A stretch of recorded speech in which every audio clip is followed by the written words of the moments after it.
გამარჯობა.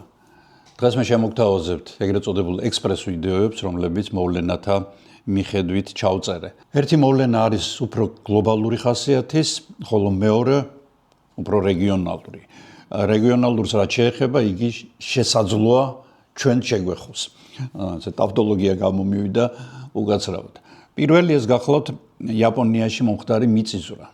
მიწისძვრა მოხდა დაახლოებით 100 კილომეტრით დაშორებით სანაპიროდან, ეს არის ჰონსიუსა და ჰოკაიდოს შორის არსებული საკმაოდ აქტიური რეგიონი, რომელიც მუდმივად ირყევა. თქვენ გახსოვთ 2011 წლის მარტში უძლიერესი მიწისძვრა მოხდა ზუსტად ამ რეგიონში, მისი მაგნიტუდა იყო 9.1. სულ ბოლო მონაცემები თავიდან ითვლებოდა, რომ 7 და 7 იყო მაგნიტუდა, მაგრამ ახლა აღმოჩნდა, რომ 7 და 4-ია.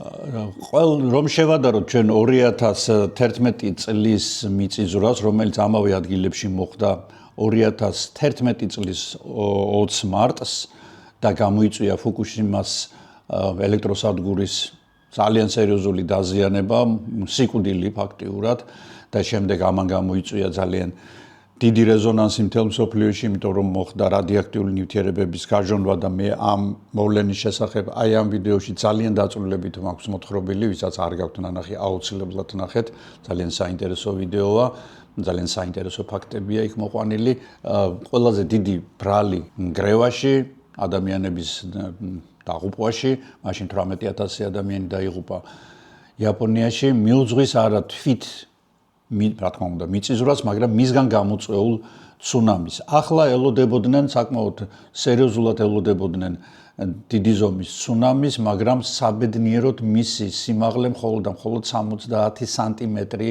აღმოჩნდა. ეს არც ისე ცოტაა, რატომ მე გეტყვით. აქ ერთი ძალიან საინტერესო მომენტია გასათვალისწინებელი და ამას რა თქმა უნდა იაპონელები ითვალისწინებენ იმ კატასტროფული მიწისძვრის წინ ზუსტად ამ სიმძლავრის მიწისძვრა მოხდა. ანუ ეს იყო ეგრეთ წოდებული ფორშოკი. თქვენ იცით რომ აი ვისაც გამოგიცდიათ მიწისძვრა, შემდეგ აი თქვათ 5-6 მაგნიტუდის მიწისძვრა თუ ხდება განსაკუთრებით ცოტა უფრო მაღალიც, შემდეგ მოყვება მას aftershock-ები, ანუ შემდგომი დარტყმები. ეს არის ეგრეთ ასეთი გამოძახილი არის, მიწის გამოძახილია იმ ძლიერ მიწისძვრაზე. მაგრამ არსებობს ასევე ფორშოკები, ანუ ძლიერი მიწისძვრის წინ მომხდარი პატარა ბიძგები. ეს სწორედ ასეთ პატარა ბიძგა თუ შეიძლება ჩაითვალოს 7.9 მაგნიტუდის მიწისძვრა, სწორედ ასეთი მოხდა 14 მარტს 2011 წლის და მხოლოდ ამის შემდეგ მოხდა 9.1 მაგნიტუდის დამანგრეველი მიწისძვრა. მე ამ თემას კიდევ დაუბრუნდები, უბრალოდ ვიტყვი, რომ ამჯერად მოხდა 170,000 ადამიანის ევაკუაცია. იაპონიაში ეს საკმაოდ სწრაფად ხდება, საკმაოდ ორგანიზებულად, იმიტომ რომ ეს ხალხი უკვე საუკუნეებია ცხოვრობს ფაქტიურად ბომბზე. როდის დაიძვრება მიწა, როდის გაიხსნება მიწა, როდის მოვარდება ცუნამი, როდის შთანთქავს მათ სახლებს, მათ სიცოცხლეს, არავინ იცის, ამიტომ იაპონელები ალბათ მსოფლიოში ყველაზე კარგად არიან მომზადებული ასეთი მოვლენების თვის. ეს გამოიხატება ჯერ ერთი ძალიან მაღალი ხარისხის მშენებლობაში. აი ახლანდელ მიწისძვრაზეც ამბობენ, რომ ტოკიოშიც კი ბიძგები იმდენად ძლიერი იყო, რომ მაღლივი შენობები ქანაობდა. ეს ქანაობა კარგია. მართალია შეიძლება თქვენ შკაფი წაგექცეთ, კარადო. და შინ დრამე დაიმსხვრევს, მაგრამ სჯობს ასეთი იყოს მიწისძვრა, ასეთი იყოს შენობა, ანუ ელასტიური, იგი მიყვებოდეს მიწის მოძრაობას, ვიდრე იყოს მყიფე. ვისაც გახსოვთ რაჭის ან საჩხერის მიწისძვრები, აი გაიხსენეთ, იქ დაინგრა მხოლოდ ის სახლები, რომლებსაც ჯერ ერთი რომელსაც სარტყელი არ ქონდა, ეგრეთ წოდებული სეისმური სარტყელი, თვითონ სახლის მშენებლობაში უნდა იყოს ეს ჩადებული და დაინგრა ქვის სახლები. რატომ? იმიტომ რომ ისინი ხისტია. ხის სახლებმა იყანყალა, იჭრიალა, მაგრამ დიდი დაზიანებები მათ არ მიუღიათ. მე გახდით ორივე მიწისძვრის დროს მაშინ ახალგაზრდები ვიყავით და სამაშველო ოპერაციებში ვიღებდით მონაწილეობას, საშინელი სანახაობა იყო. მე ალბათ მოყოლილი მაქვს ასევე სპიტაკის მიწისძვრა, რომელიც ჩემი თვალით მაქვს ასევე ნანახი. აქაც მშენებლობის პრობლემა იყო და ზოგადად მე ყოველთვის ვიმეორებ, ეს ჩემი აზრი არ არის, ეს საერთოდ მიღებული აზრია, რომ მიწისძვრა თვითონ არ კლავს. დადექით სტადიონის ცენტრში, დადექით სადმე მდელოზე და გინდაც 10 მაგნიტუდიანი მიწის, არა 10-იანი და 9-იანი ცოტა საშიშია, იმიტომ რომ იმ ადგილას შეიძლება მიწა გაიხსნას, მაგრამ იქ თქვენ არაფერი არ მოკლავთ. იმიტომ რომ თავში არაფერი დაგეცემათ, იმიტომ რომ არაფერია იქ დასანგრევი. და სწორედ უხარისხო მშენებლობა, მე ამაზე 1000-ჯერ მithქვამს, იწვევს სწორედ აი ასეთ ტრაგედიებს. ჩვენი რეგიონიც, რა თქმა უნდა, სეისმურია, მე ამაზე ალბათ ყველა ვიდეოში ვამბობ ხოლმე და ამიტომ ძალიან ფრთხილად უნდა ვიყოთ ყოველთვის, როდესაც ჩვენ რაღაც სახლში შევდივართ, ეს არის ჩვენი თავშესაფარი, მაგრამ ეს თავშესაფარი არ გადაიქცეს შემდეგ ხაფანგად. სასიკვდილო ხაფანგად ზოგჯერ.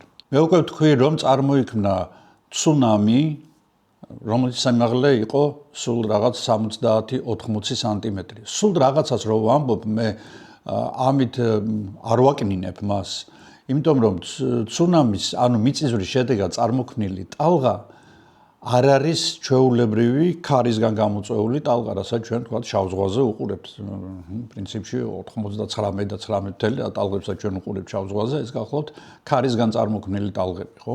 ეხლა შავ ზღვაშიც არის წყალქვეშა მიწისძვრები, რომლებიც ასევე პატარ-პატარა ცუნამებს ალბათ იწვევენ, მე არ ვიცი ზუსტად, ეს უფრო სეისმოლოგებმა იციან. არ მგონია ეხლა ეს ცუნამი ჩვენს პრაქტიკაში სადმე ოდესმე ყოფილიყო. ეს უფრო არის ოკეანისთვის დამახასიათებელი. როდესაც ხდება მიწის ამოწევა, ეს იწვევს წყლის ამოწევასაც და აი ამ დროს წარმოიქმნება მორბენალი, ესეთი საკმაოდ სწრაფი ტალღა, რომელიც მორბის ხმელეთისკენ, ყველა მიმართულებით მიდის, აი ქვას რო ჩააგდებთ თქვენ წყალში და რგოლები მიდის, ხო? და იგივე მომენტია, ოღონდ წარმოიდგინეთ, რომ ქვა ამოხდა წყლიდან, ან ამოწია წყალი. იგივე ესეთი წერეებად, კონცენტრირებულ წერეებად მიდის ხმელეთისკენ და ეჯახება ხმელეთს. და აქ იწყება საინტერესო. იმდენად სწრაფია ეს ტალღა, რომ როდესაც იგი ხმელეთთან ახლოს მოდის, იგი იწყებს დამუხრუჭებას. მას უკნიდან წამოეწევა მეორე ტალღა, რომელიც ასევე სწრაფად მოდის და ისიც იწყებს დამუხრუჭებას და ადის ამ ტალღის თავზე.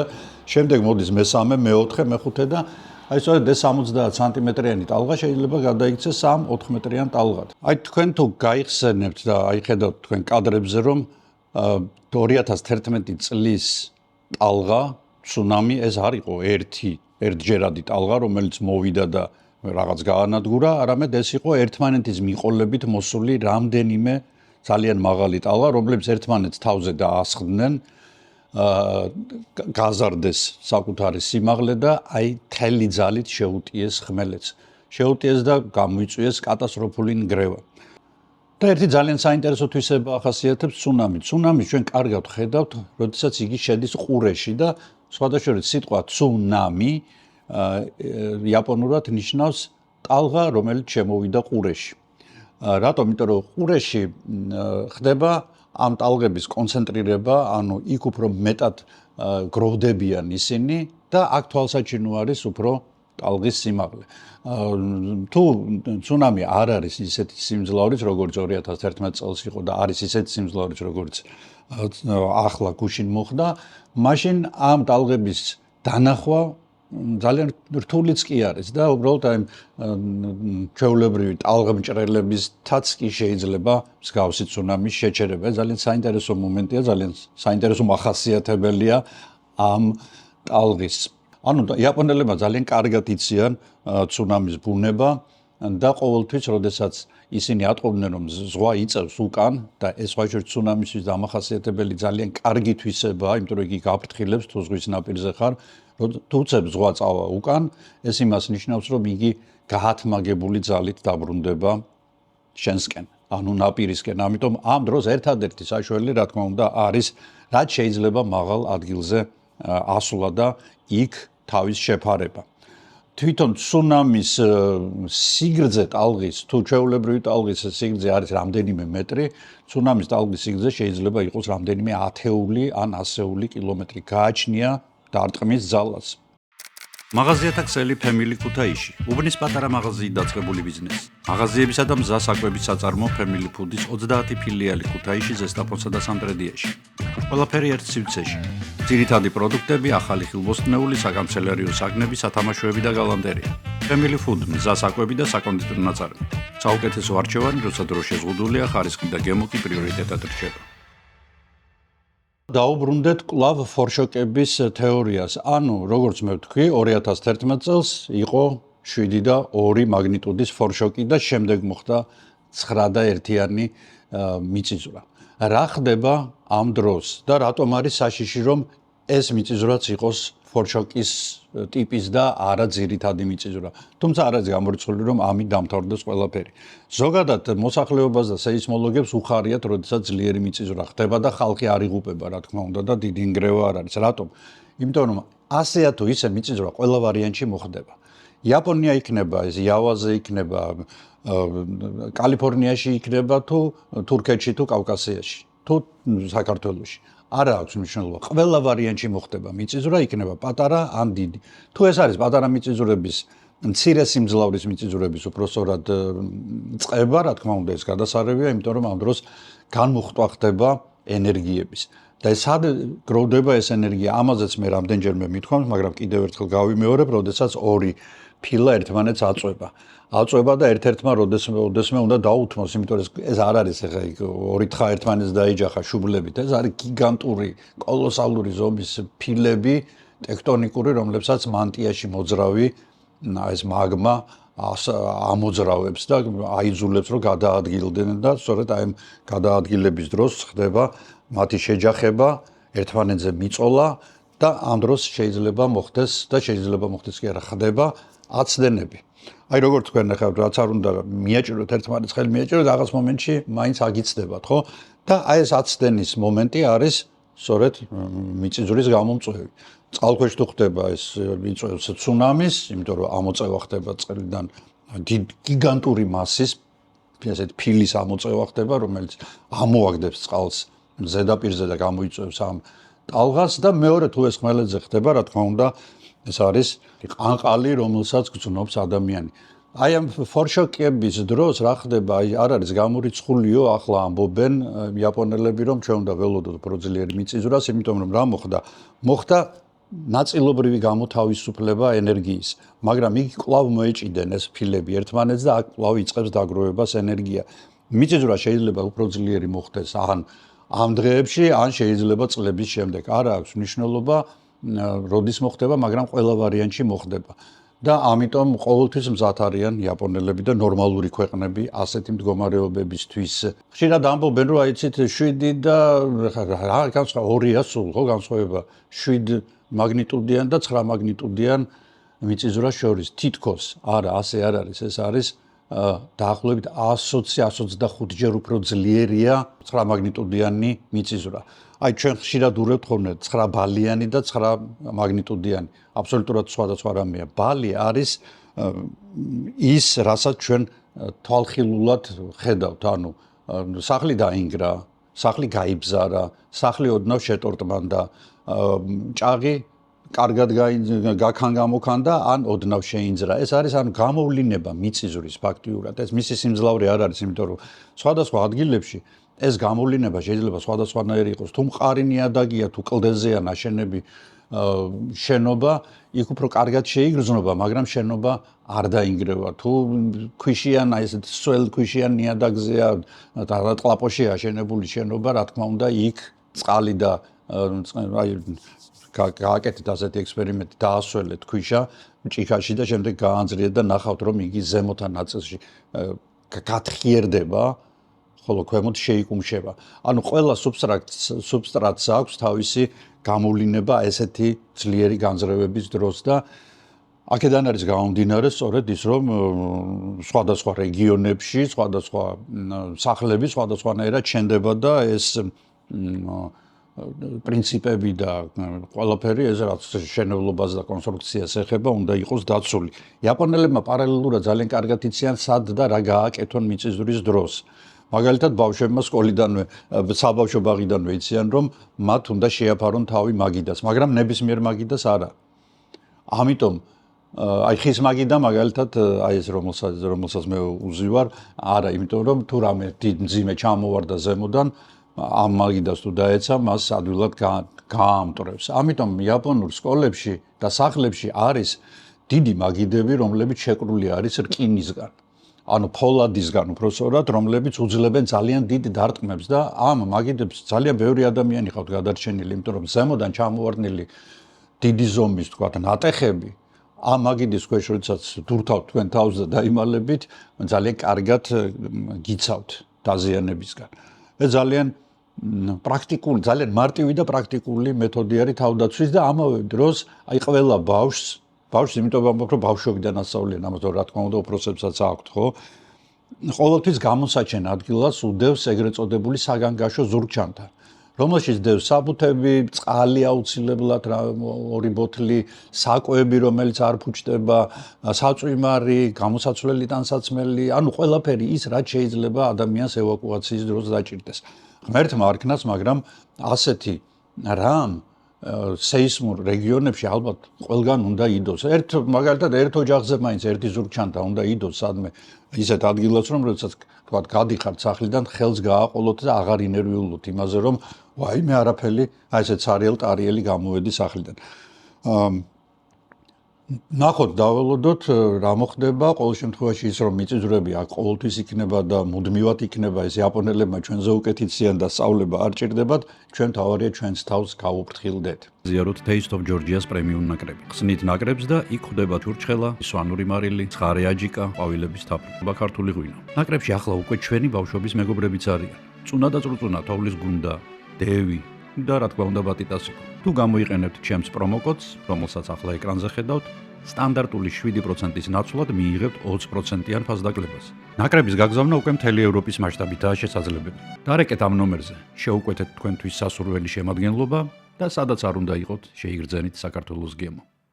სანამ შემდეგ თემაზე გადავალთ, ძალიან ხშირად ისმის ხოლმე კითხვა, დაახლოებით ისეთი რა უნდათ კოსმონავტებს და ასტრონავტებს და რას იკვლევენ ამ კოსმოსში, დაახლოებით ასეთივე კითხვა ისმის, როგორ ვერ ახერხებენ მიწისძვრის პროგნოზირებას. ჯერჯერობით ამის პროგნოზირება შეუძლებელია. შეუძლებელია რიგი მიზეზების გამო. ჩვენ კიდევ არ ვიცით რა ხდება დედამიწის შიგნით, რა ხდება ამ ფილების დაძაბულობასთან დაკავშირებით. კი, ვიცით, ძალიან ბევრი რამ ვიცით. ჩვენ შეგვიძლია დარწმუნებით თქვათ, რომ ძლიერი მიწისძვრის შემდეგ რაღაც ავტორშოკები იქნება და ამიტომ ამ ძლიერი მიწისძვრის დროს მორყეულ სახლებში მაინც და მაინც თავს ნუ შეაფარებთ, იმიტომ რომ ის შეიძლება ავტორშოკმა დაანგრიოს. ჩვენ ვიცით, რომ არის რეგიონები, მაგალითად, აგერ ჰამბურგი, რომელიც ალბათ კიდევ რამდენიმე მილიონი წლის განმავლობაში არ გაინძრევა, თუ რაღაცა საოცრება არ მოხდა. ჩვენს ქვემოწვევის შორის საკმაოდ ძლიერი ვულკანია გერმანიაში, რომლის შესახებაც მე ევროპის ვულკანების შესახებ მე მოგიყვებით ალბათ ცალკე, რომელმაც საკმაოდ დიდი ნგრევა გამოიწვია არც თუ ისე გეოლოგიურად შორეულ წარსულში, დაახლოებით 200,000 წლის წინ და მის კრატერში დღეს ქალაქია, ძალიან ლამაზი და მყუდრო ქალაქია გაშენებული, მაგრამ უკვე აი ეს ნაწილი ევროპისა, ჩრდილოეთ ევროპა მთლიანად არის სტაბილური. მაგრამ არასტაბილური არის ჩვენი რეგიონი და ჩვენი რეგიონი უფრო გვაინტერესებს, ჩვენ ხო იქ სადაც ჩვენი მოსახლეობის დიდი ნაწილი ცხოვრობს. ეს არის კავკასია. კავკასია როგორც ცირე, ასევე დიდი კავკასიონი არის ახალგაზრდა რეგიონი. იგი დღესაც იზრდება, მატულობს სიმაღლეში. აქ არის ორი დიდი ფილის, ევრაზიისა და ანატოლიის ფილაც არის აქ ჩართული, არის არაბეთის ფილა ძალიან დიდი ზომის, რომელიც იწვევს მთათა წარმოშობის პროცესს და ამ მთათა წარმოშობის პროცესს თან ახლავს სეისმური აქტივობა. ამიტომ ჩვენ ყოველთვის მზად უნდა ვიყოთ, რომ საქართველოში აუცილებლად მოხდება მიწისძვრა და პროგნოზირება ამისი ჯერჯერობით არის შეუძლებელი. ისე ვიმეორებ, მაგრამ არ შევისწავლოთ, უნდა შევისწავლოთ. ოდესღაც ბევრი რაღაცის პროგნოზირება იყო შეუძლებელი, მაგრამ რომ არა ფუნდამენტური მეცნიერებების დაფინანსება მთავრობების მიერ, ზოგჯერ მეცენატების მიერ, ძალიან ბევრი რაღაცა ჩვენთვის დღეს უცნობი იქნებოდა და ძალიან ბევრი რაღაცისგან ჩვენ თავს ვერ დავიცავდით. ასე რომ ნებისმიერ ფუნდამენტურ მეცნიერებას აქვს მას ჯერჯერობით შედეგი თუ არ აქვს, არ აქვს მნიშვნელობა, სჭირდება დაფინანსება, რათა ჩვენ კარგად შევისწავლოთ ჩვენი რეგიონი და აქედან გამოვიტანოთ დასკვნები. ჩვენ მქონდა ძალიან კარგი და სერიოზული პროგრამა, არ ვიცი ახლა ხორციელდება თუ არა, მეც ვიღებდი მაშინ მონაწილეობას, მთელი საქართველოს მასშტაბით სეისმოგრაფების დადგმის. ეს იყო ყაზბეგიდან მოყოლებული ჯავახეთის ჩათვლით, ძალიან ბევრი ესეთი მრიცხველი დაიდგა, რომელიც რეალურ დროში საქართველოს სეისმოლოგიურ ცენტრში გადმოსცემდა სეისმურ მდგომარეობას ამა თუ იმ რეგიონში. ეს ძალიან ბევრ რაღაცას გვაძლევს მეცნიერებს, რომ ვიცოდეთ რა ხდება დედამიწის გულში, რას გვიმზადებს დედამიწა. თვითონ მიწისძვრები არის გენიალური რამ იმისათვის, რომ შევისწავლოთ დედამიწის შიგნეული. როცა მეკითხებიან ხოლმე, აი, რა იცით თქვენ, რომ თქვა ამ სისქი არის კანი დედამიწის ქერქი, თქვა და ამ სისქი არის მანტია, შემდეგ არის გარეთა ბირთვი და შიგნით არის ნიკელისა და რკინის ბირთვი, რომელიც ტრიალებს და წარმოქმნის ელექტრომაგნიტურ ფარს დედამიწისა. ვიცით იქედან, რომ ისევე როგორც ეკოსკოპი გვაჩვენებს ჩვენ ბავშვის გულის ცემას, ღვიძლის განვითარებას, ბიჭია თუ გოგოა, კარგად ვითარდება იგი თუ ნაკლებად, ხო არ უჭერით და ისე ხო არ უყურებთ, არა, ჩვენ უყურებთ ეკოსკოპის საშუალებით. დაახლოებით ასეთი ეკოსკოპის ფუნქციას ასრულებს მიწისძვრა. როდესაც მიწა გაინძრევა, მისგან წამოსული ტალღებით, რომლებიც გადიან როგორც ზემოთ, ისევე ქვემოთ და გაივლიან დედამიწას და აი წარმოიდგინეთ, დედამიწაა, ხო? აი აქ მოხდა მიწისძვრა. აქ არის სეისმოგრაფები, რომლებიც აღრიცხავენ აი ამ მიწისძვრას. მოპირდაპირ მხარესაც არის სეისმოგრაფი მთელ დედამიწაზეა. ყველა ნორმალურ ქვეყანას აქვს რამდენიმე ათეული ან ასეული თუ არა სეისმოგრაფი. და აი როდესაც გაივლის ეს ტალღა გადაკვეთს აი ბურთს განივად და აქ სეისმოგრაფი მიიღებს ინფორმაციას, იმას უკვე შეუძლია გაშიფროს და ფაქტიურად როგორც ეკოსკოპზე ჩვენ ნაყოფს უყურებთ, ასე დაინახოს რა ხდება დედამიწის შიგნით. ამიტომ ის რომ დედამიწა აი ესეთი რაღაცებისგან შედგება, შრეებისგან შედგება, ეს არ არის არც შემოგონილი, არც გეოლოგების ფანტაზიის ნაყოფი, ეს არის რეალურ ფაქტებზე დაყრდნობილი რეალური რამ. და ამას უნდა შევეგუოთ.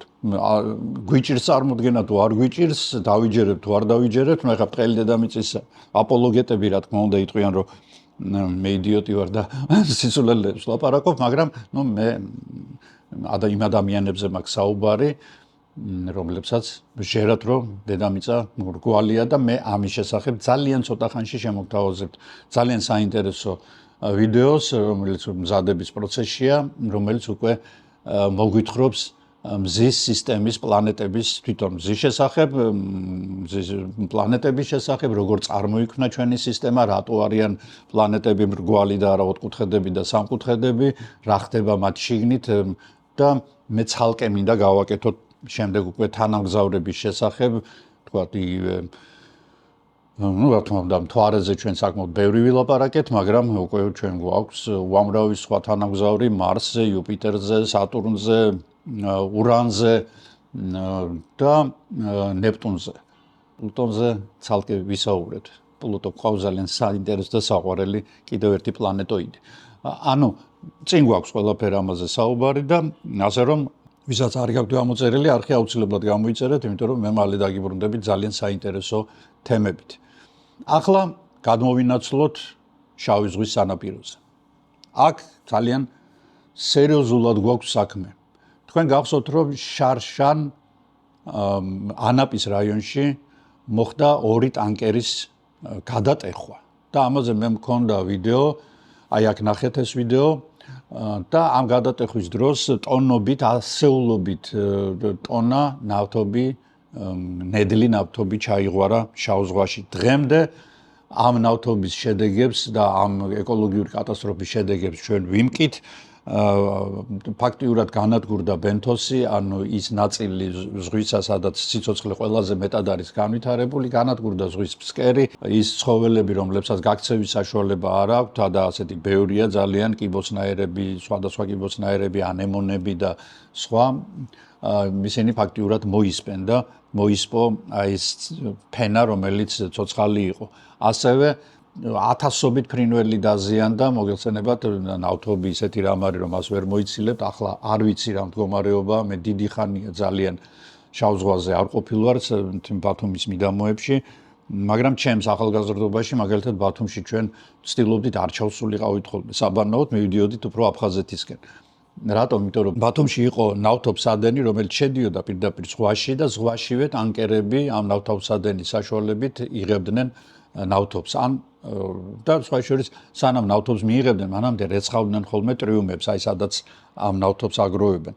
და რა თქმა უნდა, იღურებოდა იქედან ნავთობი, ხო? და ეს ნავთობი ირიყებოდა ძალიან ხშირად ნაპირზე და თუ მოგეცხობოდა ეს მაზუთივით ხდებოდა იგი, თუ მოგეცხობოდა ეს ნავთობი, მერე იყო იმის სპირტებით, აცეტონებით მოცილება, იმიტომ რომ ძალიან ესეთია ჯერთი წვავს ნაზიკანი თუ არის და მეორეც, არ არის რაც ასე თითს რო გაუსვამებდი, პატარა წერტილიც რო ყოფილიყო, თითი რო გაგესვა, ერთლიანად გაგიყავისფრდებოდა ხელი.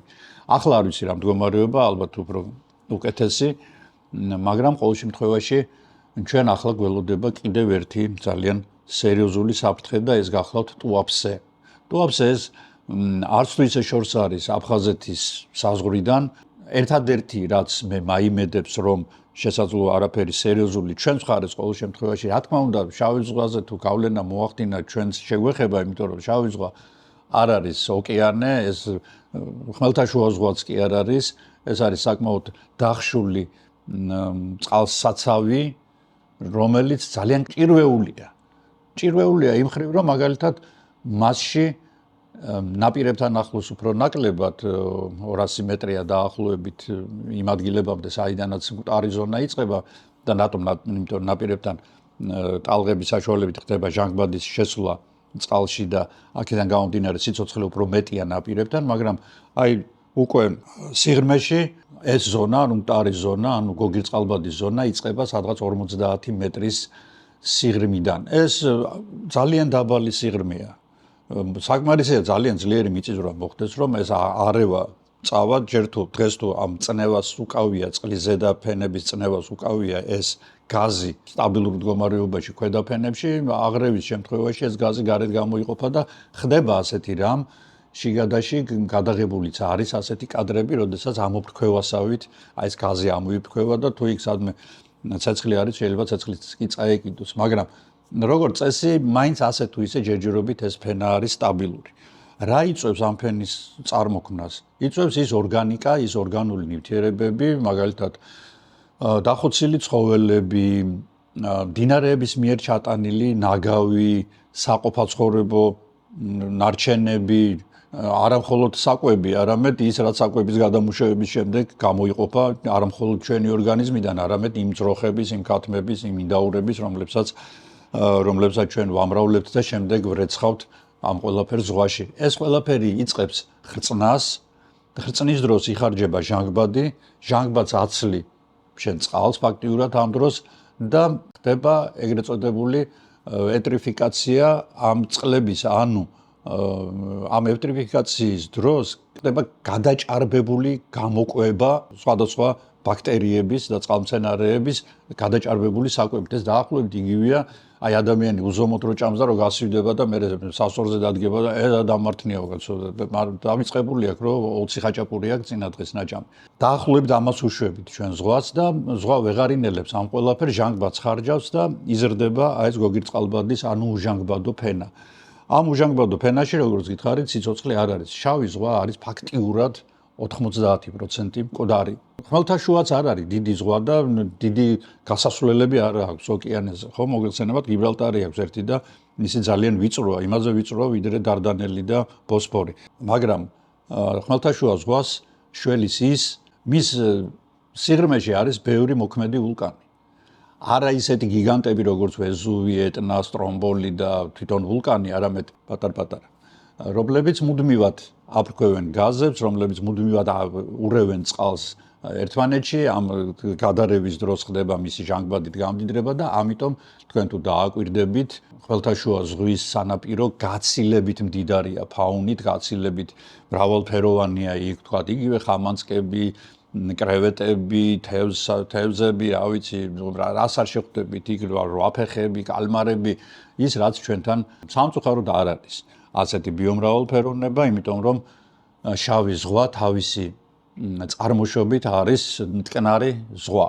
მტკნარი ტბა უბრალოდ, რომელსაც გასასვლელი არსად არ ქონდა და დაახლოებით როგორც ვარაუდობენ 6000 წლის წინ მოხდა მაშინ როდესაც უკვე მყინვარებმა მთელ მსოფლიოში დაიწყეს დნობა, გამყინვარება დამთავრდა, აიწია მსოფლიო ოკეანის დონე, მათ შორის ხმელთაშუა ზღვის დონე, აი სადღაც იპოვა გასაძრომი, შემდეგ გააფართოვა და როგორც გიგანტური ჩანჩქერი გადაეშვა, მარილიანი ჩანჩქერი გადაეშვა შავ ზღვაში. შავი ზღვა დღემდე არ არის ბოლომდე გამარილებული. თქვენ შავი ზღვიდან რო ამოხვალთ, შეგიძლიათ შეიმშრალოთ ტანზე და რაღაცა პერიოდი არ ჩამოიბანოთ ეს მარილი, პირიქით მთელი დღე ატაროთ და თითქოს ქსიამოვნებთ კიდე. ამას ვერ გააკეთოთ თქვენ ხმელთაშუა ზღვაში, იმიტომ რომ მისი მარილიანობა გაცილებით მაღალია და როდესაც თქვენ წყლიდან ამოდიხართ, აუცილებლად რამდენიმე წუთში თუ არა, ნახევარ-საათში საათის ფარგლებში მაინც ეს მარილი უნდა ჩამოიბანოთ, იმიტომ წინავდე შემთხვევაში ძალიან გაგიღიზიანებთ კანს და შეგაწუხებთ. და რატომ გავაკეთე მე ამ ხელა შესავალი? იმიტომ რომ დღეს ტუაფსეში ხდება შესაძლო, მე არ ვამბობ რომ აუცილებელი, მაგრამ შესაძლო ეკოლოგიური კატასტროფა. რუსებს რატომღაც ეგონათ, როდესაც 22 წლის თებერვალში ომი დაუწყეს ევროპის ერთ-ერთ ყველაზე დიდ და ძალიან მოტივირებულ და ძალიან პატრიოტული გზნობით გამშვალულ ქვეყანას უკრაინას, რომ ის რომ 2-3 დღეში ვერ აიღებდნენ, ეს ძალიან კარგად იცოდა ყველამ, მაგრამ ამ ხელა წინააღმდეგობას თუ გასწევდა გმირი უკრაინელი ხალხი არავის ეგონა.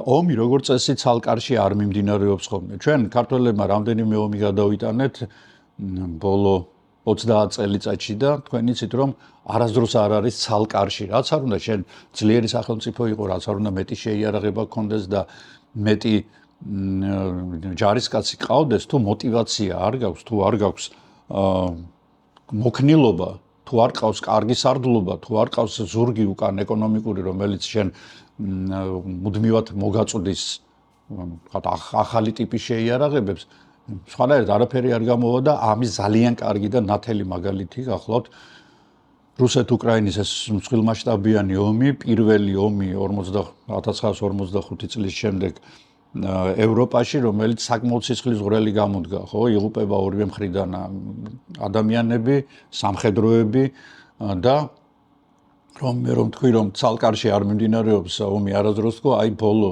რამდენიმე თვის განმავლობაში ჩვენ ხედავთ რომ უკრაინა სად აღარ ურტყამს თავისივე მიერ წარმოებულ დრონების საშუალებით სხვადასხვა ნავთობგადამამუშავებელ ქარხნებს, ეს NPZ-ებს, ეგრეთ წოდებულს, რომლებიც მილიონობით ტონა ნავთობს ამუშავებენ და გადამუშავებულ ნავთობს იყენებს ზოგადად კაცობრიობა და არა იმ ნავთობს, რომელიც მიწიდან ამოდის. დიდ ზარალს აყენებენ ამ თავიანთი ზუსტი, ესეთი ქირურგიული დარტყმებით, აი ესეთ ქარხნებზე. ახლა დაუბრუნდეთ იმ ძირითად თემას, რომელზეც მე ვსაუბრობდი, ანუ ტუაფსეს. ტუაფსე გახლავთ ქალაქი, რომელიც მდებარეობს სოჭიდან დაახლოებით 60 კილომეტრში თუ არ ვცდები, ესეთ ჩრდილო დასავლეთის მიმართულებით და აქ არის შავი ზღვის სანაპიროზე ერთ-ერთი ძალიან დიდი NPZ, ანუ NPZ რუსულად არის ნეფტეპერერაბადოეში завод, ანუ ნავთობგადამამუშავებელი ქარხანა.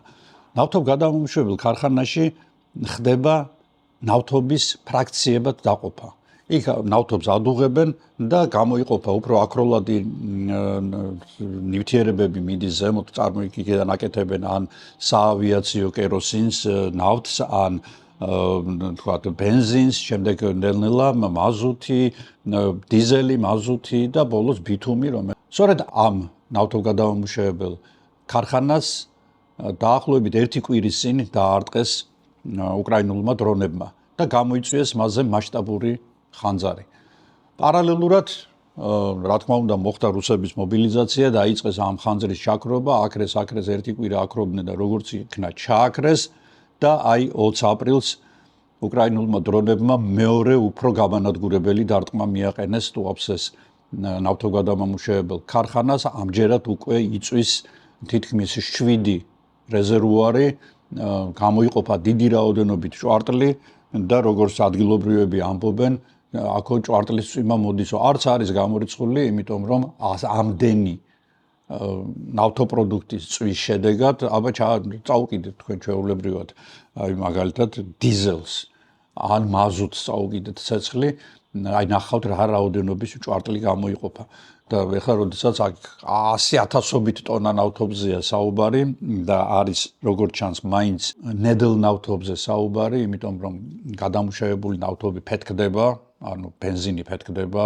ავიაციური ნავთი ფეთქდება, აი ეს ყველაფერი გარდაიქმნება ჭვარტლად და გამოიყოფა ჰაერში. ჰაერი ამას გაუძლებს მეტნაკლებად, რა თქმა უნდა, რო არ იყოს ეს ამბავი უკეთესია, თუმცა რაც ნაკლები ნავთობი ექნება რუსეთს მით-ნაკლებ თვითმფრინავს ააფრენს და ნაკლებ ტანკს დაქოქავს, მაგრამ ჰაერი ასე თუ ისე მაინც დიდია ისევე მეორე და გაიწმინდება. მაგრამ რა ეშველება იმ ნავთობს, რომელიც ჩაიღვარა ზღვაში. ნავთობი არის ორი ტიპის. არის უფრო მსუბუქი ნავთობი, რომელიც უფრო ძვირად ფასობს, სხვათა შორის აი ეს არაბეთის ნავთობი მაგალითად მსუბუქი ნავთობია და მისგან საწვავის წარმოება გაცილებით იაფია, ვიდრე თქვა ვენესუელას ნავთობიდან. ვენესუელას ნავთობი ითვლება ეგრეთ წოდებულ მძიმე ნავთობად. მაშინ ბევრი არის ორგანული ისეთი ნივთიერებები, რომლებიც აუცილებლად უნდა გამოათავისუფლო, რომ და გამოწმინდო ამ ნავთობისგან, რომ მიიღოს სრულყოფილი საწვავი. ამიტომ ვენესუელას მართალია მსოფლიოში ყველაზე დიდი მარაგები აქვს ნავთობის, მაგრამ ის ისეთი ძვირფასი არ არის, როგორც თქვა მსუბუქი ნავთობი. და სწორედ ამ სიმსუბუქეზე რატომ ეძახიან მსუბუქს და მძიმეს, იმიტომ რომ მათი კუთრი წონა არის სხვადასხვა, ანუ ის უფრო მჩატე, ეს უფრო მძიმეა. და ამაზე არის დამოკიდებული ის თუ რა მოხდება ნავთობის ჩავრისას წყალში. თქვენ ალბათ ყველას გინახავთ განსაკუთრებით წვიმის შემდეგ, როდესაც გუბეები არის ხოლმე აი საზარელი ცისარტყელას ფერებით მოოჭვილი, მათი ზედაპირი, ხო? ეს გახლავთ ძალიან თხელი იმდენად, რომ უკვე სინათლის სხივის დიფრაქციას ახდენენ, ისინი დაშლას ახდენენ. ფენა, რომელიც გადაკრული არის წყალზე.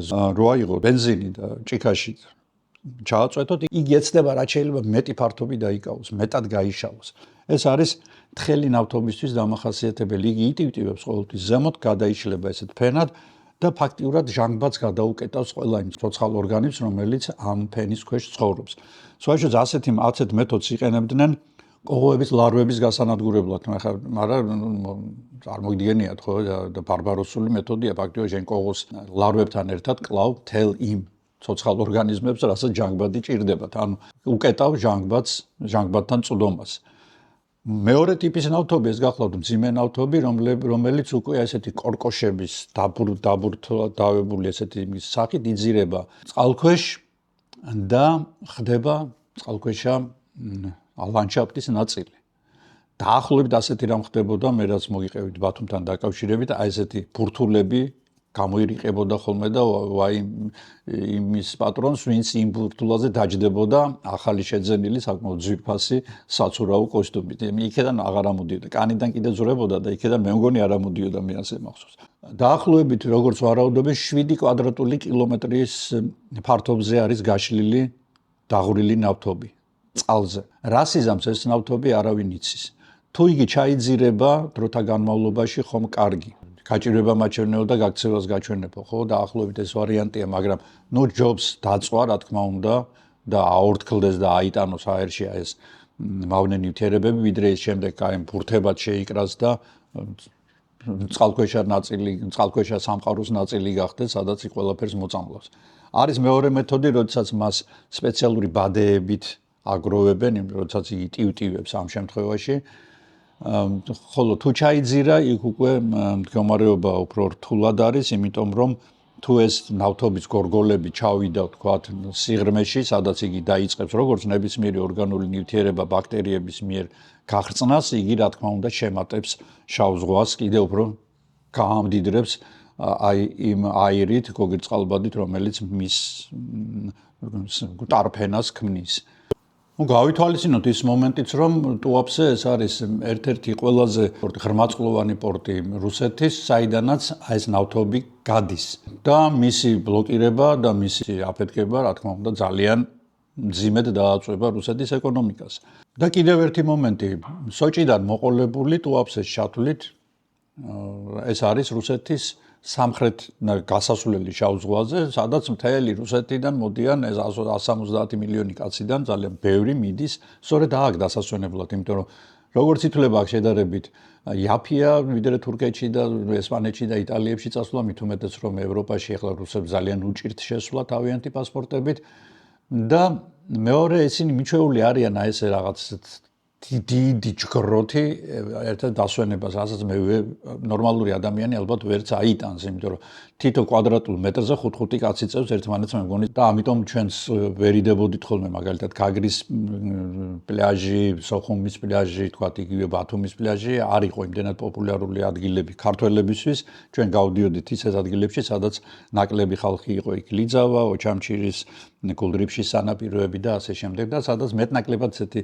მყუდრო ვითარება იყო. ტურისტების ხარჯზე ცხოვრობს ეს ქალაქები და ის ხალხი, რომელიც აქ თქვათ იგივე ბოსნეული, ხილი მოყავთ, ღვინოს ყიდიან, სახლებს აქირავებენ, უამრავი ატრაქციონია, იქ საბანაო კოსტიუმებიდან დაწყებული, საბანაო რაღაც ატრიბუტიკით დამთავრებული.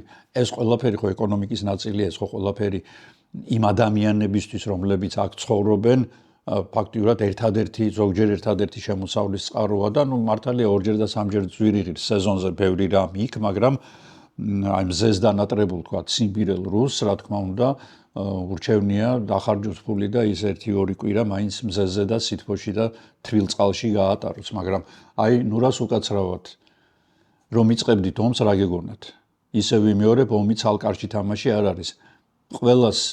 ყველას ვინც იწყებს არასამართლიან ომს, შემდეგ ბრუნდება ყველაფერი დომოკლეს מחვილივით კიდია მათ თავზე შურისძიება და აუცილებლად ძალიან ცუდი რაღაცები ემართება და ერთ-ერთი ცუდი რამ, რაც ახლა ხდება, არის ეს ტუაფსის ამბავი. მე სულაც არ მიხარია ის ამბავი, რომ ზღვა ბინძურდება, მაგრამ მე ძალიან კმაყოფილი ვარ, რომ რუსებს ისე ვიმეორებ მოაკლდებათ საწვავი, რომლითაც ისინი უკრაინელ ბავშვებს, ქალებს და მოხუცებს კლავენ.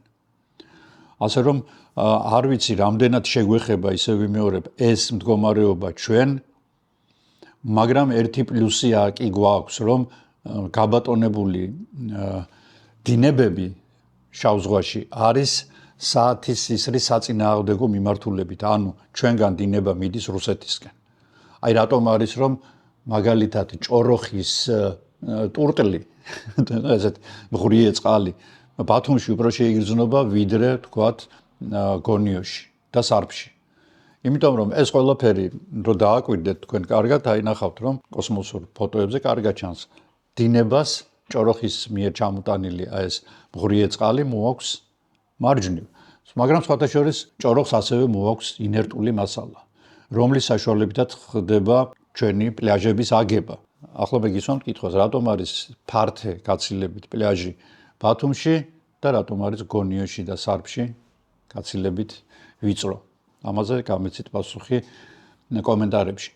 სამწუხაროდ დღეს, როდესაც დემირელის კაშხალი და პლუს კიდევ ბევრი კასკადური კაშხალი აშენდა ჭოროხზე, ჭოროხს უკვე ვეღარ ჩამოაქვს ის რაოდენობა ინერტული მასალისა, რომელიც პლაჟის აგებაში დაგვეხმარებოდა. აი ჩვენ რომ იმ ქვებზე წევართ და არ მოგწონს ის ქვები, ხო? ის ქვები არის ყველა ფაქტიურად ჩამოტანილი ჭოროხის მიერ, შემდეგ გადამუშავებული ტალღების მიერ, ამიტომ აქვს მას ესეთი მომრგვალებული ფორმა მიღებული, არამხოლოდ ქვებს, შუშის ნატეხებსაც კი, რომლითაც იგება პლაჟი. როდესაც ტალღას გამოაქვს ეს ქვები ნაპირზე, მეორე ტალღას ნაწილი ქვებისა უკან მიაქვს. ამიტომ პლაჟს მუდმივი მშენებლობა ჭირდება. ეს მშენებლობა მშვენივრად ჰქონდა აღებული თავის თავზე ბუნებას.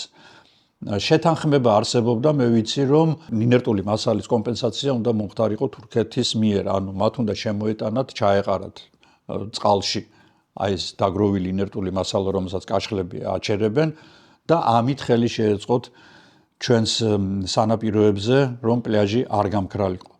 ამიტომაც არის, რომ ძლიერი შტორმების დროს უკვე ბათუმში საკმაოდ ღრმად შემოდის სხვა. ამიტომაც არის, რომ ძალიან ბევრ ადგილას, ძალიან ბევრ თუ არა, ბევრ ადგილას პლაჟი თითქმის განახევრებული ან გაერთმესამედებულია.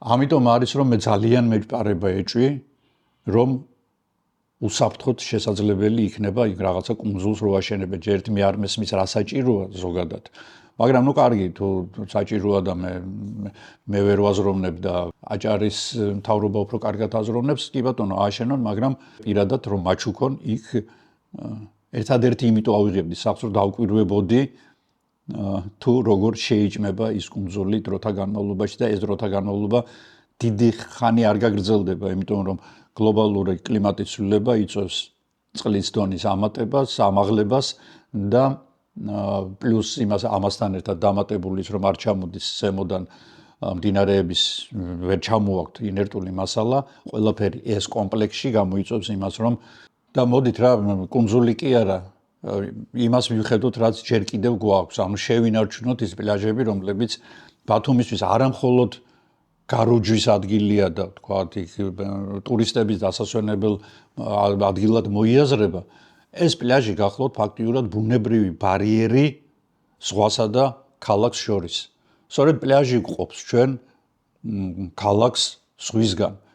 გვიცავს ჩვენ ძლიერ შტორმები იცოცხლე ბათუმში რო იცის, იშვიათია მე მაგალითად ასეთი თქვა ბალტიის ზღვაზე და სხვა ზღვებზე არ მინახავს. ძალიან ძლიერი შტორმები იცის ამის ეს ჯერ კიდე ძველმა ბერძნებმა იცოდნენ, როდესაც ექვსინოს პონტი დაარქვეს შავ ზღვას და როდესაც მათ ძალიან ეშინოდათ შავ ზღვაში მოგზაურობა. მიუხედავად ამისა, მათ ძალიან ბევრი კოლონიები დააარსეს მთელ სანაპიროებზე, მთელი სანაპიროები მოიარეს.